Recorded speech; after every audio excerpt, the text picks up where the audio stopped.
In 2018, a quiet neighborhood in Burari, Delhi, became the center of one of the most disturbing mysteries in modern history. The silence of the streets was shattered by one of the most chilling mysteries of modern times. With not a single sign of forced entry, a single family of 11 was found lifeless within the confines of their own sanctuary. No discernible motives, no apparent culprits. The mystery only thickened as investigators unearthed more than they bargained for. It was no ordinary crime scene, but a place of ritual, a testimony to a belief system that led to an eerie descent into collective madness.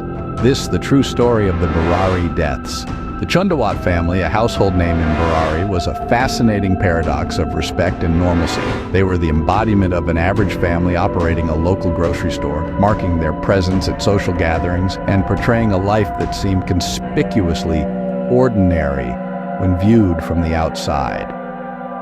This family portrait depicted 7 adults and 4 children, 3 generations living under a single roof.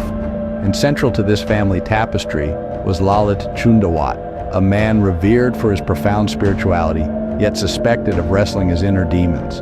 However, beneath their public facade, the Chundawat family was concealing a secret so sinister it was destined to stun the world.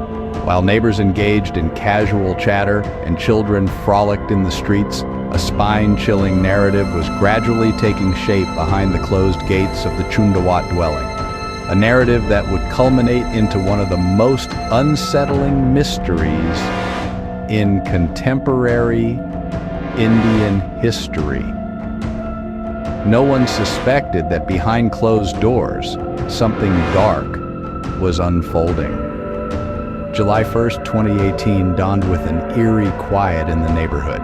The Chundawat family grocery store, a usual hub of early morning activity, unnervingly remained shut. The silence was out of character for this close-knit family, and the neighbors couldn't help but feel a sense of rising dread.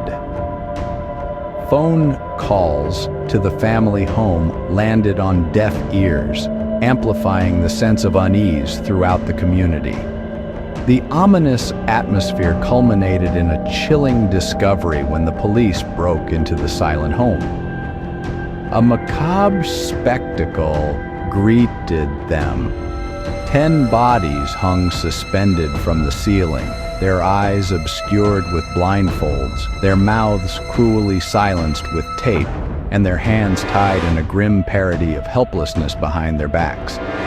The horrifying sight was further amplified by the discovery of the elderly matriarch. She lay cold and lifeless on the floor, her life apparently snuffed out by strangulation. No signs of a struggle were evident. No suicide note to explain the ghastly scene, no evidence of forced entry. The scene was a tableau of terror, baffling in its brutal execution. The chilling orderliness of the victims' positioning and the methodical nature of their deaths contributed to a sense of sinister organization. Everything from the positioning of the bodies to the method of their deaths was eerily organized. Initially, the police were inclined to believe it was an instance of mass suicide. However, the nature of the crime scene hinted at a story far more intricate. In an almost ritualistic fashion, the bodies were placed in a unique arrangement, with cotton stuffed into their ears. But the scene held more mysteries. Spread around the house were numerous notebooks, each teeming with handwritten entries. Far from random scribbles, they represented carefully documented ritual instructions, specific dates, and the exact steps the family was supposed to follow. The methodical nature of these entries was unsettling. And the most bone-chilling part? The writing suggested that the spirit of the patriarch was supposedly communicating through one of the family members, Lalit, dictating the rituals. The scene ended on a haunting note. It was as if Lalit was a vessel, guiding the family on a path they believed led to spiritual salvation. Shared psychosis, also known as folie à famille, is a rare psychiatric disorder where delusional beliefs are communicated and accepted within a group. This condition, often triggered by an individual, manifests itself in a collective adoption of distorted perceptions of reality. In the Chundawat family's tragic tale, the torchbearer of this shared psychosis was Lalit. His convictions, though disconnected from reality, found ground in the family's faith. Lalit manifested a system of rituals that shaped the family's beliefs and actions. He suggested that blindfolds could be shielded from fear, conveyed the act of hanging as symbolic rather than, and promised divine intervention as their salvation. The family, bound by the fabric of trust and deep faith, followed Lalit into a dark labyrinth. Their belief was unwavering, blurring their perception of their actions as a journey towards death. Instead, perceived it as a path to purification, a pilgrimage towards spiritual redemption. The family performed what they believed the final ritual, anticipating a miraculous awakening in purity. However, the anticipated miracle never graced them. Even now, we grapple with the lingering questions. How come there no resistance? How was it that even the children, too naive to grasp the weight of the circumstances, took part?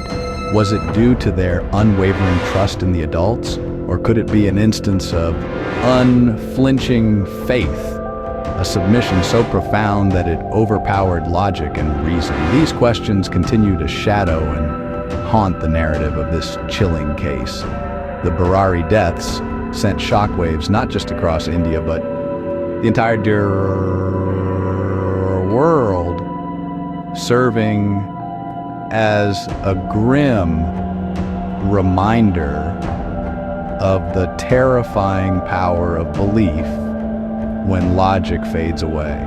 Let's not forget that the Burari Deaths have served as a chilling reminder to us all that the most horrifying monsters are not always external. They reside within us, birthed from our fears, our beliefs, and the silence choose to inhabit. These monsters take form from belief, shaped by fear, and prosper in silence.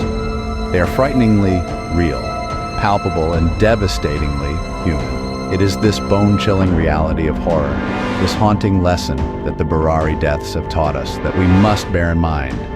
This is EerieDoseYT, and we'll continue to delve into the uncanny and unsettling aspects of reality. Stay tuned, and thank you for watching.